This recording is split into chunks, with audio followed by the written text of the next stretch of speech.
السلام عليكم واهلا بكم في فيديو جديد من اخبار نادي الزمالك. الفرقة بدأت معسكر العاصمة الإدارية، بس مش ده اللي لفت الأنظار. اللي حصل إن في غيابات كبيرة جدا وأسماء تقيلة مشيت أو هتمشي، وصفقات جديدة ظهرت لأول مرة في المعسكر. ومع كل ده الجهاز الفني جهز 3 ماتشات ودية عشان يختبر فيها اللاعبين ويشوف الجاهزين للموسم الجديد. خليكم معايا عشان نحكي القصة من أولها لآخرها ونعرف كل الكواليس من جوه المعسكر. في البداية ما تنسوش تعملوا لايك للفيديو واشتراك في القناة ليصلكم كل جديد. الزمالك بدأ رسميا المعسكر المغلق في العاصمة الإدارية الجديدة من يوم الثلاث اللي فات، واللي هيستمر لحد يوم 27/7. ده يعتبر الجزء الثاني من فترة الإعداد، وبيهدف لتجهيز اللعيبة بدنيا ونفسيا قبل انطلاق الدوري المصري الممتاز. الناس كانت متوقعة تواجد نجوم الفريق بالكامل، لكن فجأة لقينا غيابات تقيلة جدا. تعالوا نشوف مين غاب وليه. ناصر ماهر مرشح بقوة للرحيل لنادي بيراميدز. مهاب ياسر قريب من الانتقال لحرس الحدود أو المصري. محمد صبحي خلاص شبه أنهى انتقاله لبيراميدز.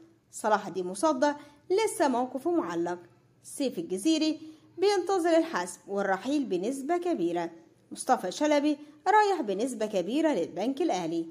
أحمد الجفالي واخد مهلة قصيرة ممكن إعارة.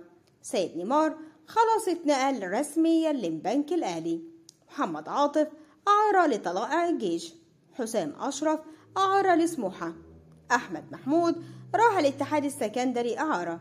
أحمد حسام إصابة صعبة جدا، قطع في الرباط الصليبي، يعني حوالي 12 لاعب مش موجودين، وده رقم كبير جدا، وبيأكد إن الزمالك بيعيد تشكيل الفريق بالكامل. دلوقتي نروح للنقطة اللي جمهور الزمالك فرحان بيها. مهدي سليمان الحارس المخضرم، بداية جديدة مع الزمالك. أحمد شريف مهاجم شاب بيدور على فرصة لإثبات نفسه. عمرو ناصر وقع من أيام من فاركو عقد 5 مواسم. شيكو بانزا الاسم اللي الكل مستنيه وابتدى يدخل أجواء الزمالك. ظهورهم من أول يوم في المعسكر بيدي رسالة واضحة إنهم داخلين على موسم مختلف ومستعدين يثبتوا نفسهم. المباريات الودية.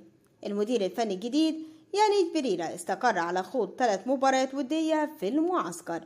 يوم الجمعة 18/7 ضد فريق رعا، يوم السبت 19/7 ضد فريق الشمس، يوم الجمعة 25/7 ضد وادي دجلة. والهدف الأساسي من المباريات دي تجربة العناصر الجديدة، تحديد المراكز اللي محتاجة دعم، تنفيذ الجوانب الخططية اللي بيحطها الجهاز الفني.